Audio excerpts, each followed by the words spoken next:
اهم 30 منتج من الرفايع اللي بنستخدمها يوميا وما نقدرش نستغنى عنها. وكمان عاملين عرض، المنتجات اللي قدام حضراتكم ديت سعرها 700 جنيه بدلا من 780 جنيه، وجايبين الخامات الكويسة. يعني لو في حاجة منها اصل وتقليد او مثلا خامات عالية وخامات قليلة، جايبين الخامة العالية. على سبيل المثال مثلا عندنا مضرب البيض دوت بيكون ب 17 جنيه، جايبين المضرب النظيف اللي هو سعره بره العرض 48 جنيه. لو مثلا فوطة المطبخ زي كده موجود منها اصلي وتقليد، ديت مثلا اللي قدام حضراتكم دي المستورده، وادي دي التقليد، دي سعرها 9 جنيه ودي سعرها بره العرض 14 جنيه. ده طبعا الاسعار ده عند الرحمن.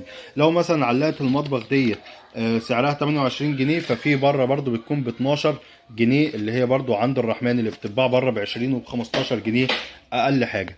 نبدا كده مع بعض نشوف اهم رفايع المطبخ واحده واحده كده، عشان ديت ما نقدرش نستغنى عنها ومفيش حد يقدر يستغنى عنها، سواء كانت عروسه